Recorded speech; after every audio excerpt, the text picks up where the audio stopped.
चालू है।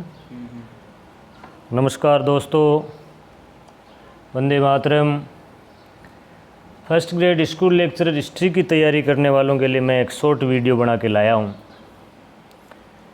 ये अगर आपको पसंद आए तो मेरे लिए फ़ख्र की बात होगी। दोस्तों, ये वीडियो बनाने के लिए मैंने भारत का इतिहास कक्षा 12 की किताब पप्पू सी प्रजापति की प्राचीन भारत नवीन सर्वेक्षण की किताब, आर्य कंपटीशन गाइड की भारतीय इतिहास और अरिहंत की पर्सन बैंक, केसी श्रीवास्तव की किताब, इन किताबों का सहारा लिया है और इनका विश्लेषण करके मैंने वीडियो बनाना शुरू किया है। दोस्तों, सीमित संसाधनों से मैंने ये वीडियो बनाया। पूरा देखने से पहले कुछ भी निर्णय मत लेना। हिस्ट्री के सिलेबस में सबसे पहला पॉइंट है पूर्व और आद्य इतिहास, जिसमें पूरा पाषाण काल, मध्य पाषाण काल और नव पाषाण काल तथा ताम्र पाषाण काल के बारे में प्रश्न पूछे जाएंगे। अब मैं सीधे पॉइंट पर आता हूँ। पूरा पाषाण काल और पूर्व पाषाण काल का अध्ययन हम करेंगे। सबसे पहले नव पाषाण काल तक के समय का विभाजन की बात करते हैं। तो नव पाषाण काल तक के समय का विभाजन पूरा पाषाण काल, मध्य पाषाण काल और नव पाषाण काल में किया गया। दोस्तों, ये विभाजन 1961 में कॉम्सन और ब्रेडवुड नामक दो व्यक्तियों ने किया था। याद रखने की बात है। क्वेश्चन अगर हमें पूछ लिया जाए कि नव पाषाण काल तक के समय का विभाजन कब और किसने किया, तो कॉम्सन और ब्रेडवुड ने 1961 में किया। नव पाषाण काल का मानव कृषि कार्य में रत हो गया था और ये भोजन उत्पादन का काल कहा जाता है। नवपाषाण काल के काल को भोजन उत्पादन का काल कहते। कॉम्सन और ब्रेडवुड ने ही कही है ये बात। इसके अलावा देखें मोस्ट बिंदु, तो भारतीय प्रागैतिहासिक पुरातत्व का पिता रॉबर्ट ब्रूस फुट को कहा जाता है। पूरा पाषाण काल के प्रथम उपकरण की बात करें तो पूरा पाषाण काल का प्रथम प्राप्त उपकरण था हस्त कुठार, और ये हस्त कुठार 1863 में पलवरम नामक स्थान जो कि मद्रास में है, वहाँ से ब्रूस फुट ने खोज निकाला था। पूरा पाषाणकालीन मानव खाद्य पदार्थों का उपभोक्ता था, उत्पादक नहीं। केवल शिकार पर निर्भर रहता था और घुमक्कड़ जीवन जिया करता था। इसके अलावा दोस्तों, पूरा पाषाण काल के विभाजन की बात करते हैं। तो पूरा पाषाण काल का विभाजन पुनः 3 भागों में किया गया है। पुनः 3 भागों में, निम्न पूरा पाषाण काल, मध्य पूरा पाषाण काल और उच्च पूरा पाषाण काल। निम्न, मध्य और उच्च पूरा पाषाण काल ये 1970 में एडवर्ड लारटेट द्वारा किया गया था। किसके द्वारा? एडवर्ड लारटेट द्वारा। एक जगह है बोरी नामक स्थान, महाराष्ट्र में है। इस जगह पर अवशेष प्राप्त हुए जिनके आधार पर मानव का अस्तित्व 14 लाख वर्ष पहले माना जा सकता है। इसी स्थान से निम्न पूरा पाषाण, तो दोस्तों इस स्थान से यानी बोरी नामक स्थान से निम्न पूरा पाषाण काल की प्राचीनतम तिथि ज्ञात की गई है। यानी तिथि का, निम्न पूरा पाषाण काल की तिथि का निर्धारण बोरी नामक स्थान पर मिले उपकरणों के माध्यम को आधार बना करके किया गया है। अब हम पूरा पाषाण काल, जिसे निम्न पूरा पाषाण काल और पूर्व पाषाण काल और मध्य पूरा पाषाण काल और उच्च पूरा पाषाण काल में बांटा गया है, उसमें हम सबसे पहले पूरा पाषाण काल अर्थात निम्न पूरा पाषाण काल के बारे में अध्ययन करेंगे। निम्न पूरा पाषाण काल के उपकरणों को 2 भागों में बांटा गया है, एक चॉपर चॉपिंग उपकरण और एक हस्त कुठार। चॉपर चॉपिंग का मतलब हो गया चीरने फाड़ने वाले उपकरण। ये पेबुल नामक पत्थर से बनाए जाते थे। चॉपर चॉपिंग संस्कृति शब्द का सबसे प्रथम प्रयोग H.L. मोवियस ने किया था।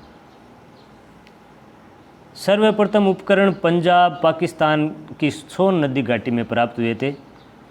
इसको स्वर्ण संस्कृति के नाम से भी जाना जाता है। स्वर्ण संस्कृति शब्द का सबसे पहले प्रयोग, अर्थात इसको सबसे पहले स्वर्ण संस्कृति नाम एच.डी. टेरा ने दिया था, इसीलिए एच.डी. टेरा को स्वर्ण संस्कृति का पिता कहा गया है। उत्खनन की बात करें तो 1928 में डी.एन. वाडिया ने स्वर्ण संस्कृति की खोज की थी, स्वर्ण संस्कृति घाटी में उत्खनन किया था। Sorry sir, DN. वाडिया को ही स्वर्ण संस्कृति का पिता कहा जाता है। डी टेरा तो सबसे पहले स्वर्ण संस्कृति शब्द का प्रयोग किया था। डी.एन. वाडिया जिसने 1928 में सबसे पहले उत्खनन किया था स्वर्ण संस्कृति घाटी में। स्वर्ण सिंधु नदी की सहायक नदी है, इसीलिए इसको डी.एन. वाडिया को स्वर्ण संस्कृति का पिता कहा जाता है। वेदिकाएं यानी स्वर्ण संस्कृति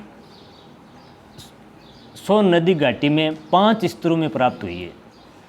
इन्हें 5 वेदिकाएं कहा जाता है। अब हम बात करते हैं निम्न पुरापाषाण काल के क्षेत्र की। क्षेत्र में देखें तो सबसे पहले शिवालिक क्षेत्र को देखते हैं। शिवालिक क्षेत्र में पोतवार का पठार और शिवालिक क्षेत्र में सबसे अधिक पुरापाषाण काल के औजार मिले हैं, और शिवालिक क्षेत्र में सबसे अधिक पुरापाषाण काल के औजार मिले जो तिथियों के साक्ष्य हैं, यानी जिससे निम्न पुरापाषाण काल के तिथि निर्धारण में सहायता मिलती है। एक जगह है जहाँ पर 15,000 औजार प्राप्त किए हैं। झेलम नदी के किनारे दीवा, जिसे दीपा भी कहा जाता है, जलालपुर, रिवात क्षेत्र, रावलपिंडी पाकिस्तान के आसपास का क्षेत्र है। वहाँ पर 1983 में ब्रिटिश पुरातत्वविदों ने 15,000 उपकरण निम्न पुरापाषाण काल से संबंधित प्राप्त किए हैं। अन्य क्षेत्रों में देखें तो गुरा हसाहन शिवालिक क्षेत्र में है, रोहिणी पठार ये शिवालिक क्षेत्र में है, पिंडी गेब जिसको 1930 में के.आर.यू. टोड द्वारा उत्खनन किया गया था, यहाँ से विकसित स्वर्ण संस्कृति के उपकरण प्राप्त हुए हैं। पिंडी घेब में विकसित स्वर्ण संस्कृति के उपकरण प्राप्त किए गए हैं, जिसका उत्खनन के.आर.यू. टोड द्वारा 1930 में किया गया था। सबसे महत्वपूर्ण उत्खनन की बात करें तो येल कैम्ब्रिज दल के सदस्यों ने 1935 में डी टेरा और पीटरसन के नेतृत्व में शिवालिक की पहाड़ियों क्षेत्र में पोतवार के पठार के आसपास के क्षेत्र का सर्वेक्षण कर महत्वपूर्ण उपकरण खोज निकाले थे, जो निम्न पुरापाषाण काल की सबसे महत्वपूर्ण घटना मानी जाती है। अन्य उपकरणों की बात करें, अन्य महत्वपूर्ण स्थलों की बात करें तो अन्य महत्वपूर्ण स्थलों में हमारे राजस्थान में चित्तौड़गढ़ में, डीडवाना में निम्न पुरापाषाण काल के उपकरण प्राप्त किए। दक्षिण भारत में चौंतारा नामक स्थल है, वहाँ से उत्तर और दक्षिण परंपराओं का मिलन हुआ, अर्थात इस स्थल को उत्तर दक्षिण परंपरा का मिलन स्थल माना जाता है। ध्यान देने की बात यह है कि चौंतारा एक ऐसा स्थल, स्वर्ण संस्कृति का एक ऐसा स्थल है, वहाँ से विशिष्ट हस्तकुटार प्राप्त हुआ है। बाकी चापर चॉपिंग उपकरण प्राप्त हुए हैं। इस प्रकार से दोस्तों मैंने पुरापाषाण काल के बारे में आपको जानकारी देने की कोशिश की है। मेरा हौसला बढ़ाने के लिए, उत्साह बढ़ाने के लिए, आपको अच्छा लगे तो लाइक और शेयर कर देना, परंतु वीडियो पूरा ज़रूर देखना। अगला वीडियो इससे भी बेहतर आपके लिए आएगा। मैं आशा करता हूँ मेरा वीडियो आपको पसंद आया होगा, इसलिए वीडियो को लाइक और शेयर ज़रूर करें। धन्यवाद दोस्तों, बहुत बहुत धन्यवाद। मेरा आगे वाला वीडियो आपको मिलता रहे, इसके लिए आप सब्सक्राइब का बटन ज़रूर दबा दें, मेरे चैनल को सब्सक्राइब कर दें ताकि आगे आने वाले वीडियो की सूचना मिल जाए। धन्यवाद।